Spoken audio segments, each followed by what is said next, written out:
Welcome back again to another Sunday Adventures vlog. So, for today's ganap, wala nga kaming trabaho today. Pares kami walang trabaho. Pero today is Thursday pa lang. Pero kasi na-cancel yung trabaho ko today. Kaya meron kaming time para linisin yung sasakyan. So, pupunta kami ng car shop cleaning. Maaraw guys, kaso malamig. Pero itong jacket ko, ito yung nabili namin sa Belgium. Napabili kami ng di oras. So, tingnan nyo guys, suot natin ni husband yung niya, yung jacket na binili kahapon. Kusilaw. Ganito talaga sa Netherlands, like 1 week sobrang init, and then next week naman taglamig na naman, ganyan siya. Palit-palit. Baga palitan. So guys, nandito kami sa McDo. Mag-stop muna kami dito para kumain. Kasi nga, hindi pa kami kumakain. Kasi today guys, actually, papasok na ako ng trabaho. Tapos, saka lang nag-email yung trabaho ko na cancel yung trabaho today. Kaya hindi ako nakapag-luto. And gutom na ako. Ito lang yung pinakamabilis na ibilihan ng pagkain. Because he's not on the good spot. That's why. Wala kaming ibang pwedeng bilhin na pagkain. Kasi kung bibili kami ng wrap, malayo pa sa may sentrum. Ito, malapit lang sa sa car wash kung saan kayo pupunta. So, yun. Let's go guys, kain tayo. Kasi maaraw talaga, pero medyo malamig. So guys, hindi ko nadala yung yung stand. So nilagay ko lang siya sa ibabaw ng bag. So ito yung in-order namin guys. Order din ako ng Sunday.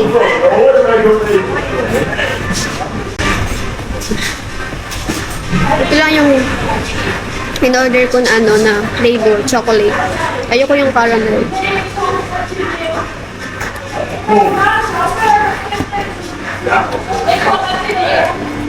So, namin yung burger is Big Mac. Let's eat guys.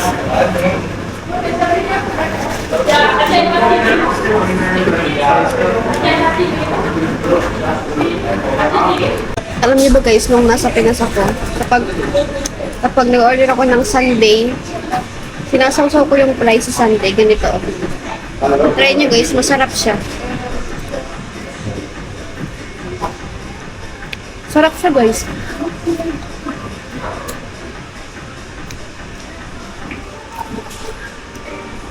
Mukhang weird pero maganda yung combination.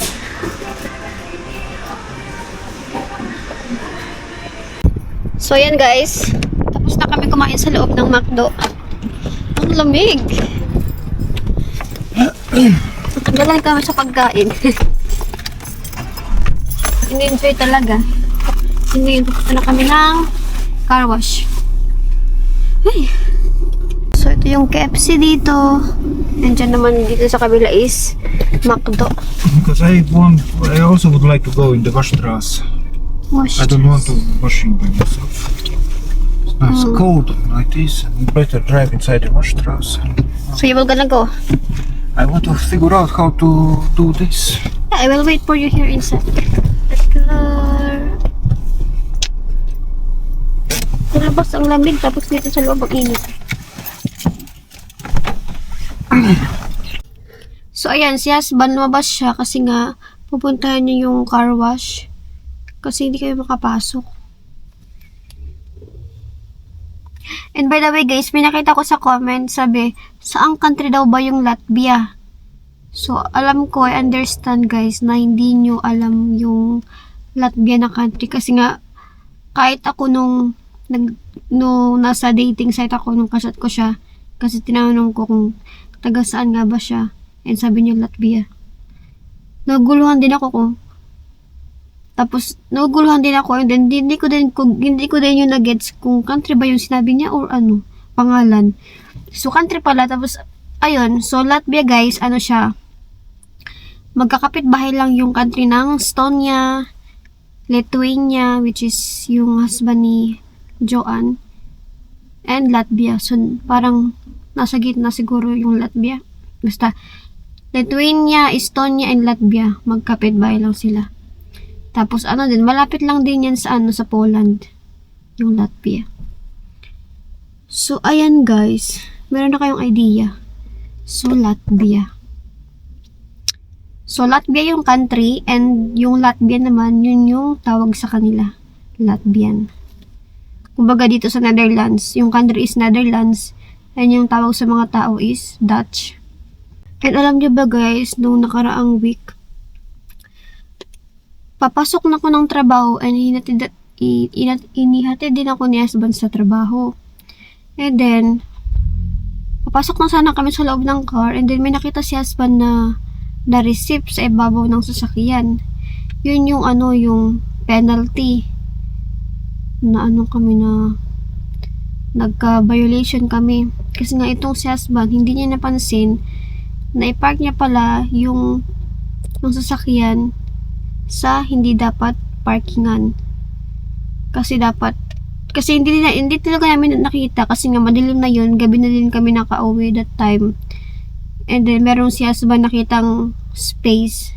So doon siya nag-park kasi nga wala nang iba pang space. Yun na lang yung natitira. So yun yung kinuha niya. So ayun nga.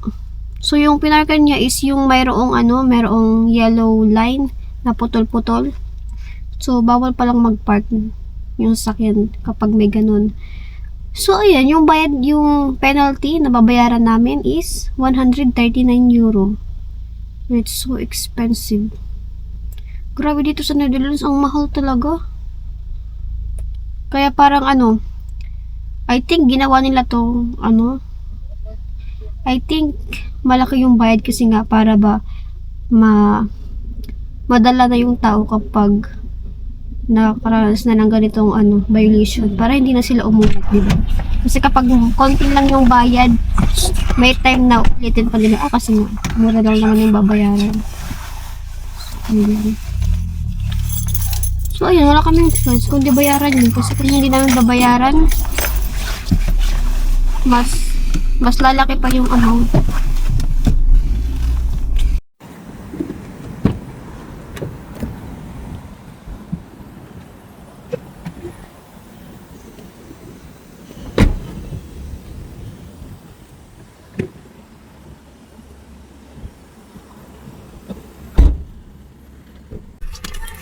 So guys, natapos na kami It's just 20 palinis ng euros. sasakyan. And 20 euros yung binayaran namin. And then, pumunta din ako ng Asian store. At saka yung last is yung brother. So mamaya, papakita ko sa inyo yung mga binili namin. So ayan guys, nakauwi na kami ng bahay. Check ko lang kung naka-on ba yung mic kasi baka naka-off. So, ito yung mga pinamili namin. Ang dami. And alam niyo ba guys, dumaan ako sa Asian store. And meron akong nabiling kangkong. Lulutuin ko siya today. Look at that.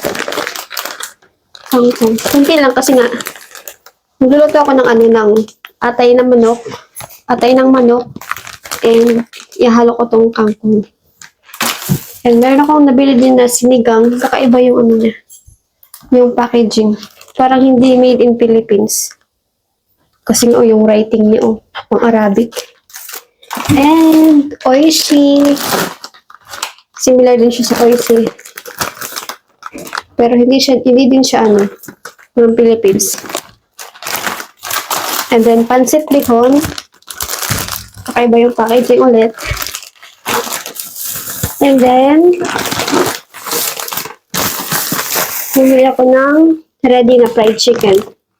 So, lulutuin na lang siya. Total, meron naman na kaming oven. So, madali na lang siyang lutuin. Ito na nga sa bag. Ang bigat.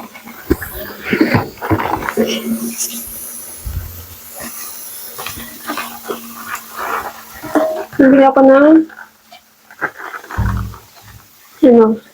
itlog ng pugo. Kasi nga, may craving ako ulit ng kwek-kwek. Nagawa ka ng kwek-kwek.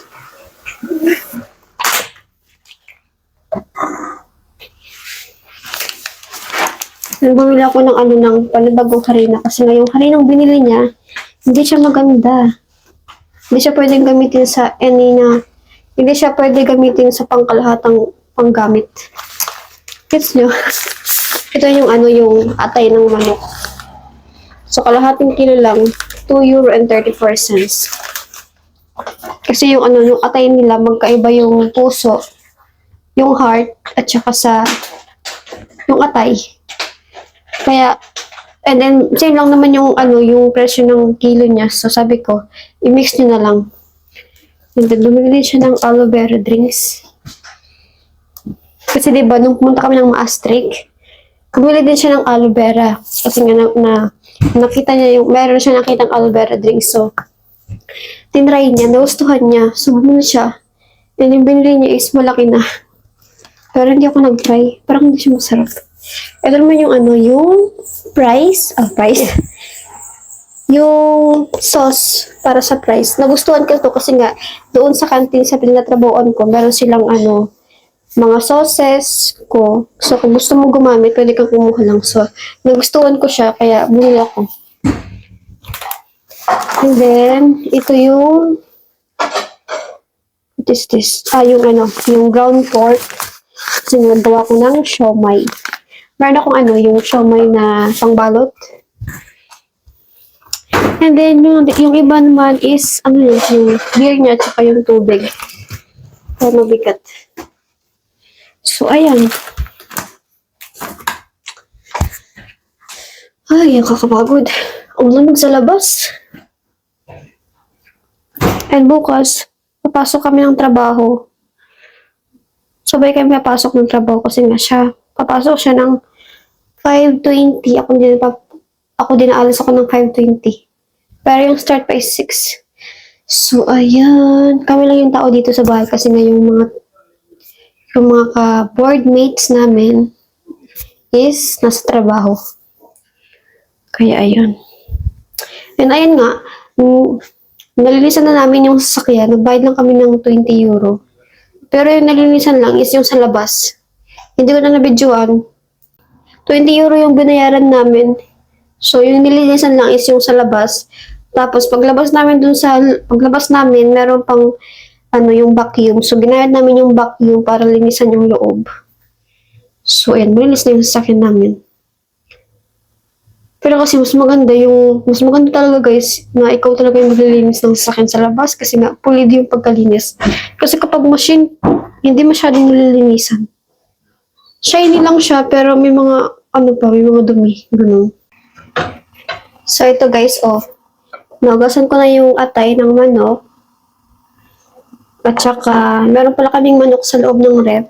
So, haluan ko siya kasi nga baka hindi kumain si Asba ng madaming rice. At least meron siyang kakaining na chicken. Tapos, ito yung kangkong. At saka yung sibuyas at saka yung bawang. Paubos na yung suka ko. Kunti na lang. Pati yung yung toyo. Doon sa Asian store na pinunta namin kanina, mas mura doon. Hindi lang ako nakapag-vlog. Pero next time, mag-vlog ako doon. Basta madami. Meron nga din silang kaong. Mas mura. And meron din silang guys, sayote. Maliit na sayote. Mura doon. May ko na pong sibuyas na kabawal. Pagsabayin na natin kasi nga, pares lang naman yung lutuin. Kumukulong din tong sinaing.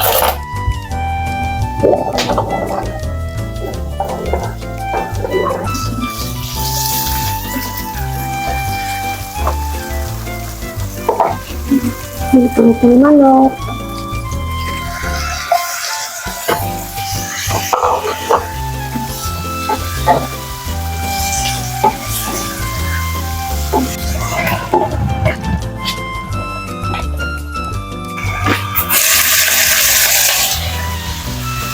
Lagyan ko lang ng paminta.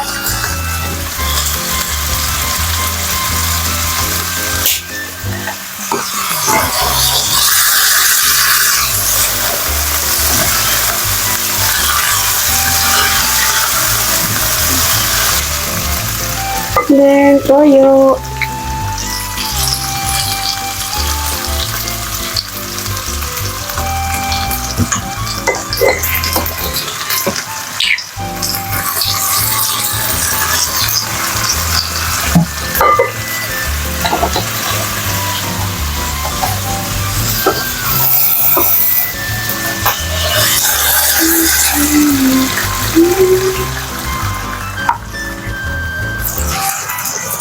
Takpan lang natin siya.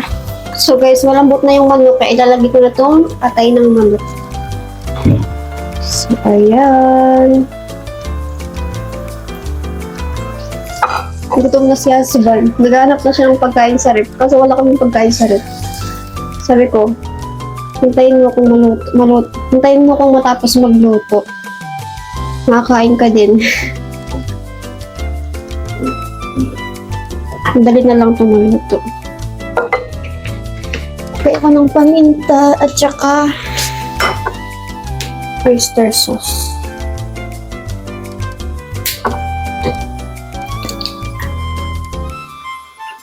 Hindi madami yung pinalagay ko ng oyster kasi ang mahal.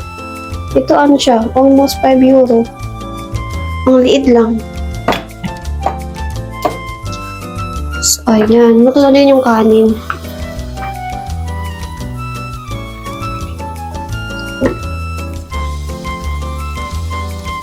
So, ayan siya. Ito yung ating ulam. Ang aming ulam. So, adobo, manok, at atay na may halong kangkong.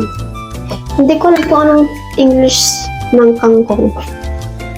Kangkong! Sasalad ko lang dito. Ang sarap. Kasi nga, ano siya, tuyo. Tuyo yung sabaw niya. Mapapayat yung mga tangkay niya.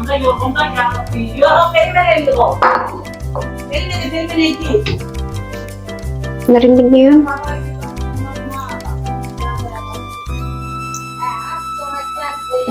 Nilagyan ko lang ng tubig yung kawali para mamaya kapag hugasan ko, babad na yung hindi mahirap hugasan.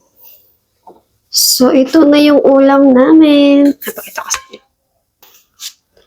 Look at that. Para siyang ano. Ano lang to? Dinuguan. O, diba? So, ayan. Kainan na. You want also rice? You can start getting chicken.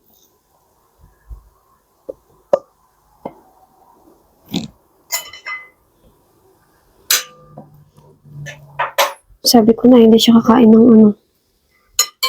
Ng kanin.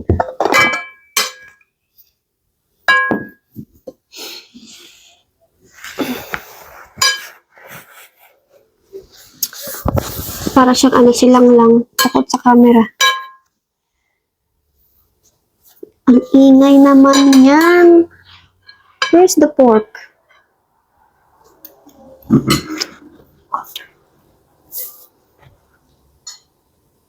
Mukhang na-overcook yung kangkong.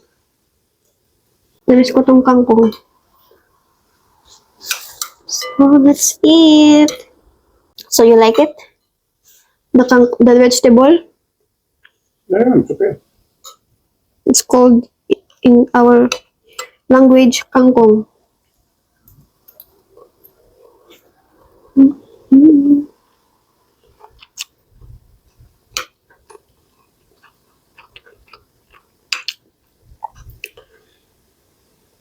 Yung mama niya kumakain din ng ganito.